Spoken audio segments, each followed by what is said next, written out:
Hello viewers, welcome back to my YouTube channel.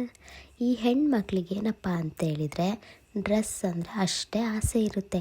ಅದರಲ್ಲಿ ಅಂಗಡಿಗೆ ಹೋದರೆ ರೆಡಿ ಡ್ರೆಸ್ ತೊಗೊಳ್ಳೋದಾ ಅಥವಾ ಡ್ರೆಸ್ ಮೆಟೀರಿಯಲ್ ತೊಗೊಂಡು ಸ್ಟಿಚ್ ಮಾಡಿಸೋದಾ ಅಂತ ತುಂಬ ಕನ್ಫ್ಯೂಷನ್ನಲ್ಲಿರ್ತಾರೆ. ಆದರೆ ಕಾಲೇಜ್ ಹುಡುಗಿಯರ್ಸ್ ಏನಿರ್ತಾರೆ ಅವರೆಲ್ಲ ಆಲ್ಮೋಸ್ಟ್ ರೆಡಿ ಡ್ರೆಸ್ಸೇ ತೊಗೊಳ್ತಾರೆ, ಹೌದಲ್ವಾ?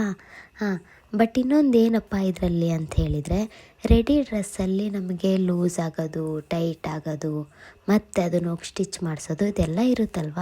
ಅದನ್ನೇ ಒಂದು ಡ್ರೆಸ್ ಮೆಟೀರಿಯಲ್ ತೊಗೊಂಡ್ರೆ ಎಷ್ಟು ಚೆನ್ನಾಗಿ ಸ್ಟಿಚ್ ಮಾಡಿಕೊಡ್ತಾರೆ. ಅವಾಗ ನೋಡೋಕ್ಕೆ ಕೂಡ ಚೆನ್ನಾಗಿರುತ್ತೆ, ಉಟ್ಕೊಂಡ್ರೂ ಕೂಡ ಚೆನ್ನಾಗಿ ಕಾಣಿಸುತ್ತೆ. ಏನಂತೀರಾ?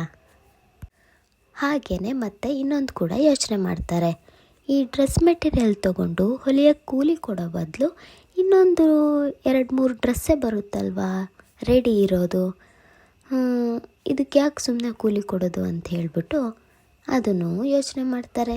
ಅಂತ ನಮ್ಮ ಹೆಣ್ಮಕ್ಳು ಏನು ಮಾಡೋಕ್ಕಾಗುತ್ತೆ ಹೇಳ್ರಿ, ಹೆಣ್ಮಕ್ಳು ಬುದ್ಧಿನೇ ಇಷ್ಟೇ ಅಲ್ವಾ. ಇವಾಗ ನಾನು 2 ಡ್ರೆಸ್ ಮೆಟೀರಿಯಲ್ನ ನಿಮಗೋಸ್ಕರ ತೊಗೊಂಡು ಬಂದಿದ್ದೀನಿ ನೋಡಿ. ಫಸ್ಟ್ ಒನ್ನು ಬ್ಲೂ ಕಲರ್ ಇದೆ, ಅದು ಬಂದು 1200 ಅಮೌಂಟ್ ಇದೆ.